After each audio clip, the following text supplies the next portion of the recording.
Start live कर देंगे। Live पास आएगा इसमें, इसका मेरे ही होगा।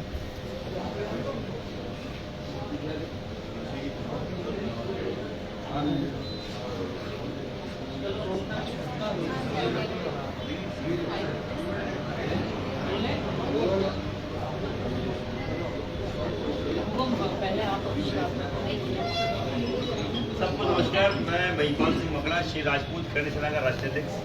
आज इंदौर की धरती पर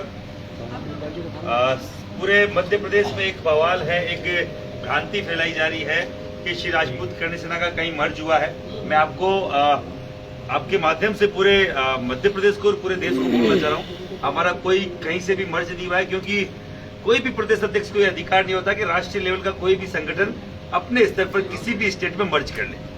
हमें किसी से कोई गिला शिकवा नहीं है, कोई जाए तो जाए, ना किसी के जाने से फर्क पड़ता है, ना किसी के आने से फर्क पड़ता है। श्री राजपूत करणी सेना परिवार इतना विस्तृत और वृद्ध है कि किसी एक व्यक्ति के अगर कोई गलत स्टेप लेने से कोई ये समझे कि कोई हम कमजोर हो गए हैं, तो कहीं एक समझने की भूल ना करें। और जैसा कि हमने कल भी भोपाल की धरती पर भी हम लोग सब लोगों से मिलके आए हैं, आज इंदौर में हम लोग आपसे रूबरू इसलिए हो रहे हैं क्योंकि पूरे प्रदेश में पूरा मैसेज जाना चाहिए। मैंने कल भी भोपाल से एक अनाउंस किया था कि हमारे जो महिला प्रदेश अध्यक्ष है मंजीत भाई साहब, कीर्ति मंजीता सिंह जी, ये हमारी महिला प्रदेश अध्यक्ष है। जब तक नई कार्यकारिणी नहीं बनती तब तक एक मर्दानी की तरह ये हमारे एज ए प्रदेश अध्यक्ष, कार्यकारी प्रदेश अध्यक्ष, ये हमारे काम करेंगे। और ये शायद पूरे देश में पहली बार हो रहा होगा और करणी सेना के इतिहास में तो पहली बार हो रहा है। सो दूसरे राजपूत संगठन है उनमें भी शायद पहली बार हो रहा होगा किसी महिला को ये जिम्मेदारी दी गई, क्योंकि महिला अध्यक्ष एक अलग से पद होता है जो महिलाओं का सेक्टर देखता है। ये पहली बार है कि मंजीत भाई साहब को महिलाओं और पुरुषों का दोनों का पदभार दिया गया है जब तक नया प्रदेश अध्यक्ष नहीं बनता। और हमें विश्वास है एक क्षत्रिय से भी ज्यादा, क्योंकि क्षत्रिय की ताकत कहीं ना कहीं क्षत्राणी होती है, और ये क्षत्राणी उन सभी क्षत्रिय भाइयों को भी एक करने का काम करेंगे, क्योंकि इन्होंने काफी काम किया। चाहे संगठन अलग हो, विचारधारा आप समझ सकते हैं कि श्री राजपूत करणी सेना के नाम से निकलने वाली विचारधारा अलग अलग संगठनों में बाद में बटी है, पर श्री राजपूत करणी सेना मूल जो 2006 से है, 16 साल से हमारी विचारधारा पूरे देश में है। हमें किसी से कोई गिला शिकवा नहीं है। मैं केवल आपके माध्यम से बोलना चाह रहा हूँ, श्री राजपूत करणी सेना स्वाभिमानी क्षत्रियों की वो एक व्यवस्था है, वो एक बड़ा संगठन है जो हमारे जो धूमिल हुए स्वाभिमान को लौटाने का काम करती है युवाओं में। हम लोग पूरे देश में जाते हैं, पूरे देश में कोई भी आप बड़ा कोई भी प्रकरण अगर आपने सुना है करणी सेना के नाम से, तो उसका सौभाग्य श्री राजपूत करणी सेना को ही जाता है। हो सकता है हमने यहाँ एमपी में श्री राजपूत करणी सेना के बैनर से कम काम किया हो, कोई दूसरी संस्थाओं ने ज्यादा किया हो, तो हमें उससे कोई भी समाज का, एक राजपूत समाज का कोई भी संगठन है, तो अगर वो काम कर रहा है तो हमें उससे किसी से कोई कॉम्पिटिशन नहीं है। और हम तो बोलना चाह रहे हैं, अभी विलय की बात हुई, जो यहाँ के प्रदेश अध्यक्ष राष्ट्रीय करणी सेना के जीवन सिंह शेरपुर, वो वहां पे है ही नहीं और विलय की बात करते हैं, एकता की बात करते हैं। एकता की बात जब अच्छी लगती है जब राष्ट्रीय करणी सेना का राष्ट्रीय अध्यक्ष, जब श्री राजपूत करणी सेना का राष्ट्रीय अध्यक्ष और उसके संस्थापक, उनके संस्थापक सदस्य सब मिलकर अगर इस तरीके को स्टेप उठाते तो आप सब लोगों में ये मैसेज आता कि एक हुए हैं। ये किसी भ्रांतिवश या किसी को लोभ देके, प्रलोभन देके, कोई भी पॉलिटिकल प्रलोभन, कोई भी आर्थिक प्रलोभन, इस तरीके से अगर कोई करता है तो वो सरासर निंदनीय है। वो सीधा सीधा एक धोखा है समाज के नाम पर भी, समाज की एकता के नाम पर भी, और उन संगठन के नाम पर भी। जिस संगठन ने किसी व्यक्ति को आगे किया, उसको कहीं से भी ये पावर नहीं है, ये अधिकार नहीं है कि वो अपने संगठन के साथ गद्दारी करे। ये क्या कारण है वोट का, आखिर कहाँ से उपजा है ये? देखो, जब पॉलिटिकली कहीं ना कहीं कोई इश्यू अंदर आता है किसी भी संगठन में, और पॉलिटिकली जो किसी को कुछ अचीव करना होता है, तब इस तरीके के वोट या इस तरीके के जो आपके सामने विषय है वो आते हैं। नहीं तो आज से पहले तो नहीं हुआ। जब चुनाव 1 साल बचा है, इनमें पॉलिटिकली पार्टियों की बड़ी भागीदारी भी है। मैं आपको बोलना चाह रहा हूं, आप देखेंगे आने वाले दिनों में उनके भी जो छोटे बड़े प्रूफ है हमारे पास, वो हम तब कभी ओपन करेंगे जब कभी ऐसी वापस से समाज के सामने कोई बात आएगी। मतलब कुल मिलाकर समाज का राजनीतिकरण किया जा रहा है। 1,00,000% आप देख रहे हैं इनके पीछे बड़े नेता हैं। आप छोटी बात मत, मतलब एमएलए एमपी लेवल की बात नहीं है, ये सीधा मुख्यमंत्री और केंद्र के लेवल की बात कर रहा हूं मैं। जो राजपूत करणी सेना के साथ, मैं 2006 से इसका फाउंडर मेंबर हूं। पहला जिलाध्यक्ष से लेकर राष्ट्रीय अध्यक्ष तक मैं इसका सफर मैंने तय किया है। तो मैंने 3 विधानसभा और 3 लोकसभा देखी है, उसके चुनाव देखे हैं। हर बार पॉलिटिकल पार्टियां इसको तोड़ने का 2008 में एक विफल प्रयास कर चुके हैं, 2013 में इसको तोड़ने का विफल प्रयास कर चुके हैं, और 2022 में वापस से मेरे पे भी एलिगेशन लगाए जा रहे हैं। महिपाल सिंह को हटा दिया गया। महिपाल सिंह संस्थापक लोकेंद्र सिंह कालवी के द्वारा हटेगा, अगर किसी के दिमाग में गलतफहमी है तो। दूसरा, संस्थापक जो है उनके अलावा एक कार्य समिति जो है 13 सदस्य, जिसमें एक अध्यक्ष, एक सचिव और 11 सदस्य है, वो तय करते हैं कालवी साहब के बाद में कि कौन रहेगा कौन नहीं। अगर किसी का लेटर पैड आया तो जिसने निकाला है उसको खुद को अनुशासनहीनता में हमने निकाला है, और अगर किसी की गलतफहमी हो, कालवी साहब हमारे सर्वे सर्वा थे, है और रहेंगे। ये उनके पिता की विचारधारा है। कल्याण सिंह जी की जो खबर चल रही थी, कितनी सत्यता है जो कालवी साहब ने बर्खास्त किया का? जो कालवी साहब इस स्थिति में है ही नहीं। कोई लोग बोल रहे हैं कि बात कर रहे हैं, तो कालविया वही है। कालवी साहब भी वहीं अपने घर पे विराजमान है। अगर उनको लगता है तो आपके जैसे ये आपने जो आपके पास जो पावर है कैमरा की और जो समाचार लोगों तक पहुंचाने की, तो जाइए वहां इंटरव्यू लीजिए। क्या कालवी साहब से बात करनी है? अगर वो पूरे देश से बात कर रहे हैं, वो अपने वो सारे कार्यकर्ता से कर रहे हैं, तो हमसे क्यों नहीं कर रहे? जो 16 साल जिनके साथ रहे हैं। ये अफवाहें उड़ाई जा रही है कुल मिलाकर। 1,00,000% अफवाह है। ये कालवी के नाम को हमसे लड़ाने की अफवाह है। एक घृणित कृत्य किया जा रहा है कि हम कालवी को कहीं ना कहीं, कालवी का जो नाम है उससे महिपाल सिंह को लड़ा दे, उनकी पूरी टीम से लड़ा दे। मेरे एक भी कार्यकर्ता क्यों नहीं गए? फिर मेरे एक भी जो पदाधिकारी है वो आज मैं 2 दिन से यहाँ एमपी में हूँ, 4-5 गाड़ियों से तो मैं राजस्थान से आया हूँ। जो श्री राजपूत करणी सेना मूल के जो यहाँ के पदाधिकारी है, कल क्यों मंजीत वैसा के साथ वहां भोपाल की धरती पे थे? जो पुराने लोग, जिनको कहीं ना कहीं हमें विश्वास में लेके उन लोगों को निकाल दिया गया, जो कई सालों से हमसे जुड़े हुए थे, वो भी एक बड़ा षड्यंत्र की ओर इशारा करता है कि यह षड्यंत्र आज का नहीं है, मुझे लगता है पुराना है। और जिन्होंने भी ये षड्यंत्र रचा है, मैं बता दूंगा, वो भी कहीं ना कहीं इस चीज को मानते हुए आएंगे कि हमसे गलतियां हुई है। और देखो, किसी के प्रलोभन में आना मुझे नहीं लगता आ सकता आदमी, ये ह्यूमन नेचर है। महिपाल सिंह को भी अगर बड़ा प्रलोभन दिया जाए तो हो सकता है महिपाल सिंह भी कहीं डावाडोल हो जाए, पर 16 साल से ऐसे प्रलोभन कई आए हैं। और भगवती के नाम की जो संस्था है श्री राजपूत करणी सेना, हम लोग कभी किसी के सामने झुके नहीं, कभी बिके नहीं, और आप लोगों ने जो मान सम्मान दिया उसका सौदा कभी किया नहीं। राजपूत करणी सेना नाम है, उसका ईमानदारी के साथ, समाज के साथ खड़े रहने का, एक वफादारी के साथ, और बाकायदा सबसे बड़ा तो आप लोगों ने जो एक मान सम्मान दिया, इसको हम क्यों कहीं गिरवी रखेंगे? कभी करणी सेना इस चीज को कभी गिरवी, बहुत दूर की बात है, किसी के झुकना बहुत दूर की बात है, किसी को पास से फटकने भी नहीं देंगे। कोई भी पॉलिटिकल लोग अगर दिमाग में गलतफहमी है कि हमने करणी सेना को कमजोर कर दिया है, तो ये पूरे एमपी के राजपूत समाज के 2 दिन से जो युवा लगे हुए हैं कि हम सच्चाई के साथ हैं, हम स्वाभिमान के साथ हैं। मैं आपके माध्यम से बोलना चाह रहा हूं, स्वाभिमान के साथ कोई भी संस्था खड़ी है, और जिस व्यक्ति के साथ, अगर कोई और व्यक्ति के साथ भी अगर कोई गलत काम हुआ है, तो सबसे बड़ा उदाहरण तो जीवन सिंह है। 6 साल से यहाँ उस संस्था के लिए काम किया और उनको बिना बताए निकाल दिया गया। तो मैं आपके मंच के माध्यम से बोलना चाह रहा हूं, ऐसे हर एक युवा के साथ श्री राजपूत करणी सेना और महिपाल सिंह पर्सनली खड़ा है। अगर करणी सेना नहीं भी है तो महिपाल सिंह की पूरी टीम और पूरा जो स्वाभिमान का जो हमारा एक हमेशा भाव रहता है, वो उस हर एक क्षत्रिय के साथ खड़ा है। क्या यही कारण है कि सुखदेव गोगामेडी जी और आपका सोशल मीडिया के माध्यम से आमना सामना होता रहता है? अति महत्वाकांक्षा, मैंने बोला ना, राजनीतिक महत्वाकांक्षा, आर्थिक महत्वाकांक्षा आदमी को दलदल की ओर लेके जाती है। हमारी कोई न तो आर्थिक महत्वाकांक्षा है, समाज को बेचने वाला मुझे लगता है उसका नाम होता है दलाल। और राजपूत समाज का कोई भी युवा दलाल नहीं, जो दलाल काम करता है उसको संस्था नहीं चलानी चाहिए। चलिए एक आखिरी सवाल करते हैं, ये अब कार्यकारिणी का गठन हो जाएगा तो क्या कुछ प्राथमिकताएं रहेंगी, किस तरह के चेहरे? देखो, हमारे 11 उद्देश्यों को लेकर करणी सेना बनी थी और उन्हीं उद्देश्यों पे आज भी हम लोग चलते हैं। इतिहास का संरक्षण है, पुराने गढ़ किले उनका संरक्षण है, राजनीतिक, सामाजिक और प्रशासनिक कोई भी हमारा राजपूत समाज का व्यक्ति है उसके साथ अगर कुठाराघात हो रहा हो तो हम उसके साथ देते हैं। कोई भी महिला के साथ, कोई किसी भी तरह की, किसी भी समाज की महिला के साथ अगर कहीं पे भी बदतमीजी होती है और हमें अगर आवाज लगाई जाती है तो हम जाति, समुदाय, ऊंच नीच छोड़कर हम उस परिवार का साथ देते हैं। कोई भी गरीब वर्ग के परिवार के बच्चे हैं उनको, जैसे हमने अभी नया प्रोग्राम चालू करा अग्निवीरों के लिए, हम 15 दिन की ट्रेनिंग कैंप, अभी 2 बड़े कैंप गुजरात में हमने लगाए हैं। वो बड़े स्तर पर एमपी में भी हर गांव ढाणी में ट्रेनिंग कैंप लगाए जाएंगे जो 15-15 दिन के होंगे। जो 45 दिन की कैंप करवाती है आर्मी, कैंप क्या ट्रेनिंग करवाती है, उनको 15 दिन के हिसाब से हमने डेवलप किया है, दिन में 3 बार। और हमारे 150 लड़के सेलेक्ट हुए।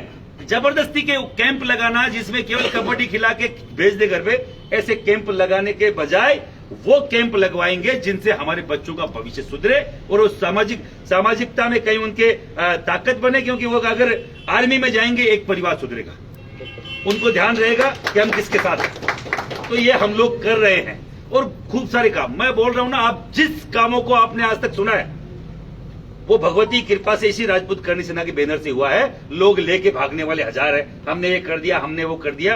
जो आप तो मीडिया कर्मी है, मेरे से रूबरू हुए होंगे पद्मावत के मामले में भी, और जो भी कोई कांड पुराने जितने भी हैं, जिनको सबक सिखाना था हमने बकायदा जब बोला कि तेरे को सबक सिखाएंगे, हमने सिखाया है। हमने बात करके छोड़ी नहीं है।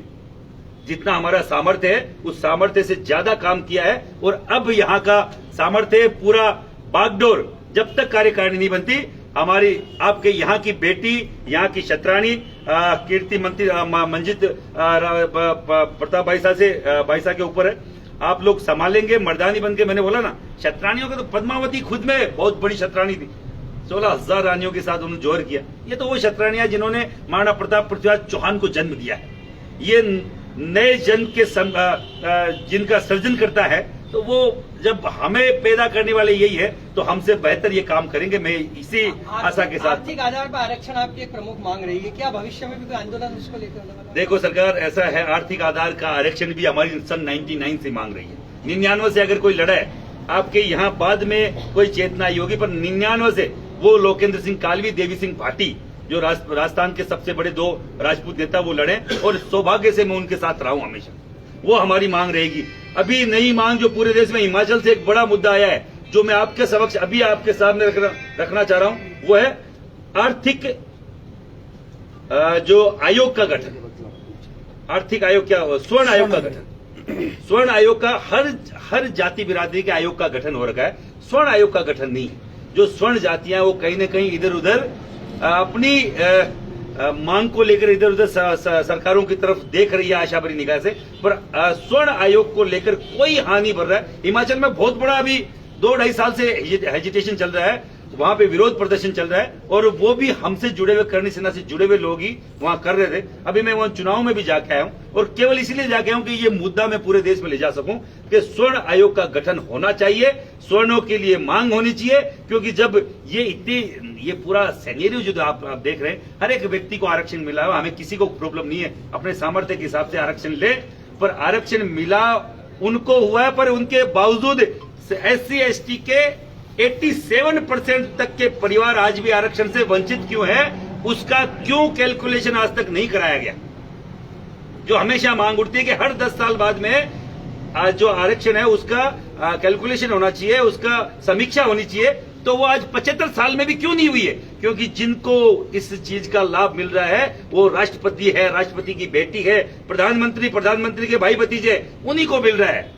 आम SC/ST का व्यक्ति कहां पे स्टैंड करता है आप सब जानते हैं। आज भी वो दलित बना हुआ है, दलित के हकों की लड़ाई लड़ी जा रही है और पॉलिटिकली पार्टियां दलित के साथ है। दलित के अभी भी आज के दिन जो राष्ट्रपति आपकी यहाँ मुर्मू जी हैं, जो आदिवासी समाज से आती है, और इतना बड़ा प्रोपोगंडा यहाँ MP में किया गया, तो अगर 75 साल से आरक्षण है तो फिर इनको क्यों वो उनके परिवार आज तक समृद्ध नहीं हुए, क्यों उनको आगे नहीं आने दिया गया? और उसका ठीकरा किस पे फोड़ा जाता है?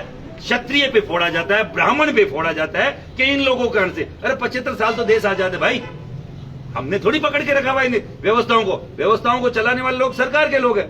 पर कहीं ना कहीं राजपूत समाज को, ब्राह्मण बनियों को, स्वर्णों को टारगेट किया जाता है। और ज्यादातर अभी हर जगह कि इन्होंने किया, इन्होंने शोषण किया।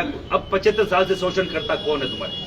हम तो है नहीं ना, हमारे पास बागडोर है। यहाँ पे कितने सामाजिक जो राजपूत समाज के कितने नेताओं को बागडोर बीजेपी ने दिया, कांग्रेस ने दिए, नगण्य कुछ परसेंटेज। और हमारा जो परसेंटेज है उसके हिसाब से न हमको लीडरशिप मिलती है, न उनको मंत्रालय में उनको जगह मिलती है। तो मैं केवल आपके माध्यम से बोलना चाह रहा हूँ, ये सब चीजें आने वाले दिनों में आर्थिक स्वर्ण आयोग के गठन की मांग, आर्थिक आधार पर आरक्षण की मांग, और जो भी व्यक्ति अगर समाज के खिलाफ अगर कोई बकवास करता है तो हम उसके खिलाफ लामबंद होंगे।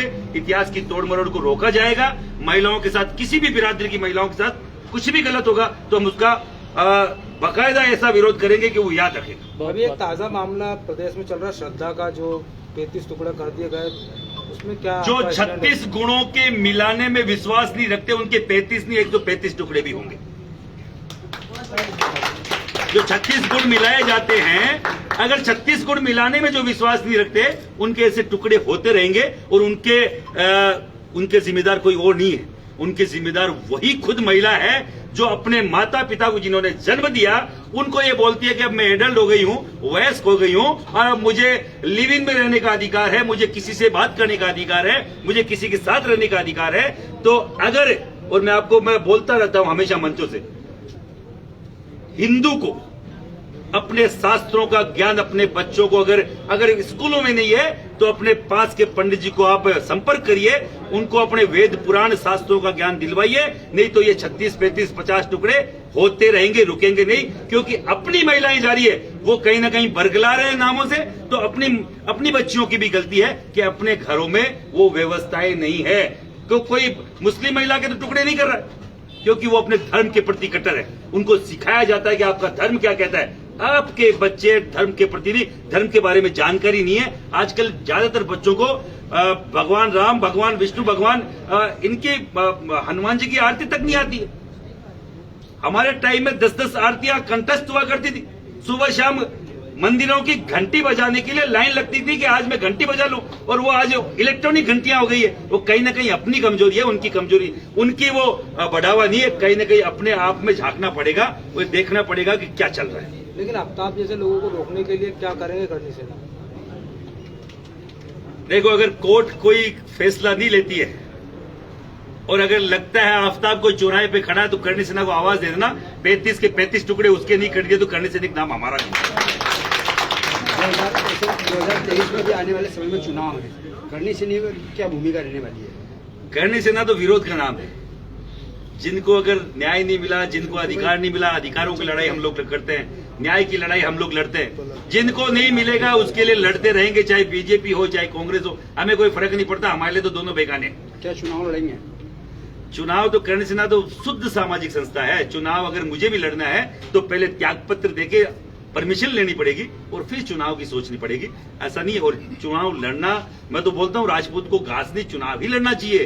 राजपूत तो हजारों साल से राजनीति करता है, पर राजपूत वही चुनाव लड़कर आगे राजपूत समाज का भला कर सकता है जो सामाजिक फील्ड का हो, जिसने समाज के लिए काम कर रखा हो। जो आया ही राजनीति करने तो वो तो आपको बेचेगा, वो समाज का सौदा करेगा। पर मैं केवल चाहता हूं समाज की संस्था के 5-5 साल, किसी भी संस्था में अगर 5-7 साल जिसने अगर सामाजिक कार्यकर्ता के तौर पे काम किया है और अगर वो डिमांड कर रहा है बीजेपी कांग्रेस से, तो जितनी भी सामाजिक संस्थाएं हैं उसके लिए टिकट की डिमांड उनको करनी चाहिए कि इसने समाज के लिए काम कर रखा है। ये हमारी सोचता है और ये जानता समाज में क्या कुरीतियां है, समाज में क्या कमजोरियां है, समाज को किस चीज की जरूरत है। हमें जरूरत है हजारों चीजों की है, पर जो पॉलिटिकल लोग हैं, जो अच्छे धनाढ़ी लोग हैं, उनको मालूम ही नहीं है कि निम्न तबके का राजपूत गरीब है, उसको केवल बना बोल के, ठाकुर साहब बोल के प्रताड़ित किया जा रहा है, जबकि उसकी गलती थोड़ी है। गरीबी कोई समाज पूछ के थोड़ी आती है कि मैं राजपूत के घर में नहीं जाऊंगी, गरीबी हुए तो बहुत धना दें। 99% राजपूत आज भी नीचे की स्तर पे है, 1% है जो राजा महाराजा है। 565 रियासतें तो थी, कितने 565?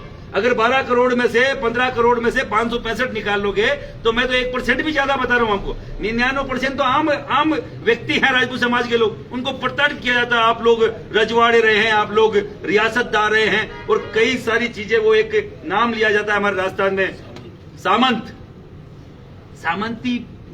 सामंत तो मैं बोल रहा हूं ना, 15, 20, 50 गांव में एक हुआ करता था। हर आदमी सामंत थोड़ा था। हम भी 3600 कौम के उस हर एक व्यक्ति के जैसे ही थे, जिसको राजा से मिलने के लिए 6 महीने लगते थे, तो लगते थे।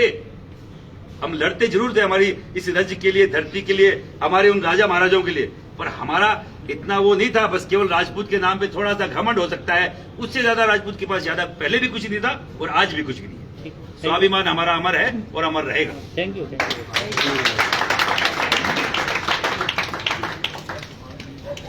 हाँ बोल दिया ना, 8-25 जो भी है स्वाभिमानियों के साथ रहें तो वही है।